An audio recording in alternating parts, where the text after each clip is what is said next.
आज के modern world में हम अपने चारों ओर क्या देखते हैं?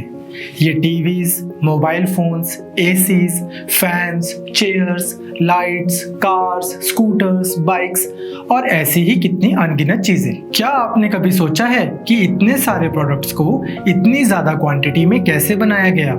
ना सिर्फ बनाया बल्कि इतना स्टैंडर्डाइज बनाया कि एक प्रोडक्ट की सारी कॉपीज एग्जैक्टली सिमिलर दिखती और फंक्शन करती हैं। यह पॉसिबल हुआ मास प्रोडक्शन से। प्रोडक्ट्स को एक स्टैंडर्डाइज तरीके से लार्ज क्वांटिटीज में प्रोड्यूस करने को मास प्रोडक्शन कहा जाता है। मास प्रोडक्शन की एक बहुत लंबी जर्नी रही है, तो आइए जल्दी से देखते हैं मास प्रोडक्शन की टाइमलाइन। 1700s में टेक्सटाइल इंडस्ट्री में प्रोडक्शन इंक्रीज करने के लिए कुछ इन्वेंशंस हुई, जैसे 1733 में फ्लाइंग शटल और 1764 में स्पिनिंग जेनी। 1765 में फैक्ट्री सिस्टम की शुरुआत कॉटन टेक्सटाइल फैक्ट्री से हुई। 1802 में मास प्रोडक्शन का आइडिया इंट्रोड्यूस किया गया और 1901 में first factory assembly line create की गई। 1961 तक आते आते इंडस्ट्रियल रोबोट्स इंट्रोड्यूस कर दिए गए और अब 21st सेंचुरी में हम मशीन लर्निंग और आर्टिफिशियल इंटेलिजेंस यूज करते हुए और भी एडवांस्ड हो गए हैं और अब मास प्रोडक्शन से मास कस्टमाइजेशन भी करने लगे हैं। तो आइए मास प्रोडक्शन की इस जर्नी को थोड़ा डिटेल में समझते हैं। दरअसल पहले तो लोग घर में ही एक स्मॉल लेवल पर प्रोडक्शन किया करते थे। एक वर्कर एक प्रोडक्ट को स्टार्टिंग से लेकर एंड तक बनाता था। इसमें बहुत टाइम भी लगता था और मेहनत भी। शायद इसी वजह से प्रोडक्ट्स काफ़ी कॉस्टली भी होते थे। लेकिन स्टीम इंजन की इन्वेंशन के बाद एक ऐसा इंडस्ट्रियल रेवोल्यूशन आया जिससे फैक्ट्री सिस्टम स्टार्ट हुआ और इससे वर्कर्स के घर अलग हो गए और फैक्ट्रीज अलग। और यहाँ से हमने प्रोडक्ट्स को एक सिस्टमैटिक तरीके से प्रोड्यूस करना स्टार्ट किया। 1802 में मास प्रोडक्शन का अर्लीस्ट एक्सपेरिमेंट हुआ जब इंग्लैंड में मार्क ब्रुनल नाम के एक फ्रेंच बॉर्न इंजीनियर ने शिप्स के लिए वुडन पुलिस की मास प्रोडक्शन स्टार्ट की। उनकी फैक्ट्री में 45 स्टीम पावर्ड मशीन्स थी। प्रोडक्शन को बढ़ाने के लिए इन्होंने दो चेंजेस किए। पहला, डिवीजन ऑफ लेबर और दूसरा, use of precision tools. Division of labour का मतलब है कि एक वर्कर कंप्लीट प्रोडक्ट नहीं बनाएगा बल्कि हर वर्कर को अपनी एक सिंगल जॉब असाइंड होगी जिसको वो रिपीटेडली करेगा और अगले स्टेप के लिए नेक्स्ट वर्कर को प्रोडक्ट पास ऑन कर दिया जाएगा जब तक कि फाइनल प्रोडक्ट तैयार नहीं हो जाता।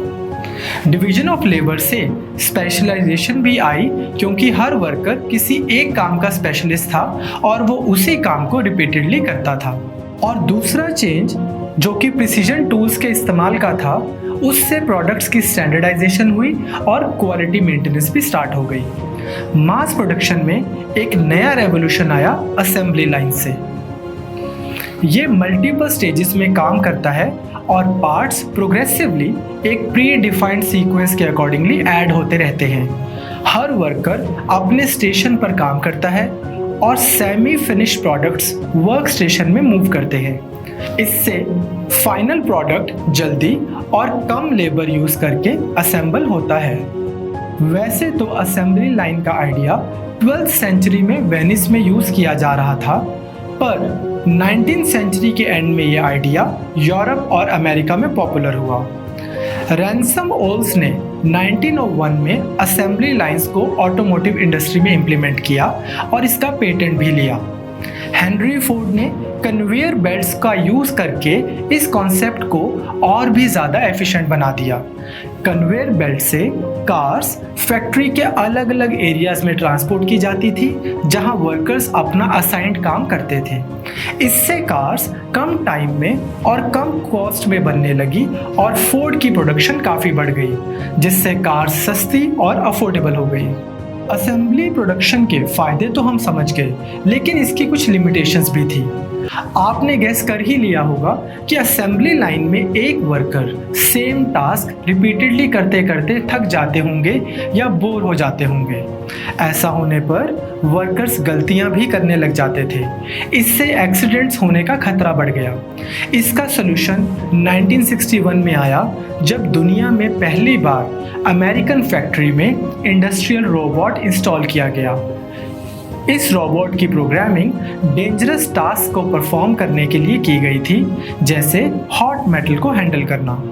रोबोट्स सेम टास्क को बिना थके या बोर हुए काफ़ी एक्यूरेसी से कर सकते हैं। मास प्रोडक्शन की एक और लिमिटेशन थी कि जो भी प्रोडक्शन की जाती थी वो बल्क में की जाती थी और सब प्रोडक्ट्स एग्जैक्टली एक जैसे बनते थे। दो प्रोडक्ट्स में कोई फ़र्क नहीं होता था, तो इससे हम प्रोडक्ट्स को कस्टमाइज नहीं कर सकते थे। पर अब कंप्यूटर असिस्टेड डिज़ाइन और 3D प्रिंटिंग जैसी टेक्नोलॉजी से हम मास प्रोडक्शन से मास कस्टमाइजेशन की तरफ बढ़ चुके हैं। अब आप पूछेंगे कि ये मास कस्टमाइजेशन क्या चीज़ है? मास कस्टमाइजेशन उस प्रोसेस को बोलते हैं जब प्रोडक्ट्स को कस्टमर की नीड्स के अकॉर्डिंगली टेलर मेड बनाया जाता है। कैड जैसे सॉफ्टवेयर्स ने यह पॉसिबल कर दिया है कि फैक्ट्रीज किसी भी प्रोडक्ट के बेसिक कंपोनेंट्स को बना लेती हैं और बाद में उसमें कस्टमर की डिमांड के according custom made components add कर देती हैं। फॉर एग्जांपल, कार के कलर्स को चूज करना। ऑफ कोर्स ये कस्टमाइजेशन एडिशनल कॉस्ट पर प्रोवाइड की जाती हैं और लोग खुशी से करवाते भी हैं, क्योंकि सब लोग कुछ ऐसा चाहते हैं जो दूसरों से डिफरेंट हो।